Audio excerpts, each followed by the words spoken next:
E sulla questione è intervenuta Rosy Bindi, la presidente del PD, alla chiusura della festa democratica a San Donà di Piave nel Veneziano. Ha attaccato pesantemente il governatore veneto Luca Zaia e la Lega, contrari al trasferimento dell'immondizia nelle altre regioni italiane. Al vostro governatore ricordate le tonnellate di rifiuti che vanno in Puglia, prima di consentirgli di dire che lui non è disponibile a risolvere il problema di Napoli. È durissimo l'affondo di Rosy Bindi nei confronti della Lega e del governatore del Veneto Luca Zaia. Nell'auditorium del Centro Civico Da Vinci, alla chiusura della settimana democratica di San Donà di Piave nel Veneziano, la presidente del PD rincara poi la dose.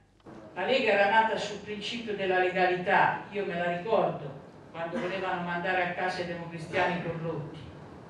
E oggi hanno sostenuto una classe dirigente corrotta come quella che emerge dalle intercettazioni telefoniche.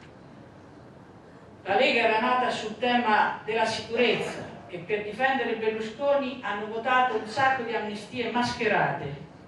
Spaziando sui temi nazionali di stretta attualità, l'attacco al governo Berlusconi è a 360 gradi, dall'inerzia sulle politiche sociali e del lavoro che impedisce lo sviluppo economico del paese a nuovi tentativi di riproporre leggi bavaglio sulle intercettazioni telefoniche, soprattutto considerando gli ultimi sviluppi giudiziari sulle cricche affaristiche, la P4, un intreccio che dai palazzi ministeriali, dice Rosy Bindi, arriva a coinvolgere delicatissimi apparati istituzionali come i vertici della Guardia di Finanza. Noi chiediamo una commissione parlamentare d'inchiesta, perché se ci sono aspetti che non sono penalmente rilevanti, tutto quello che emerge da questa inchiesta è politicamente e civilmente rilevante.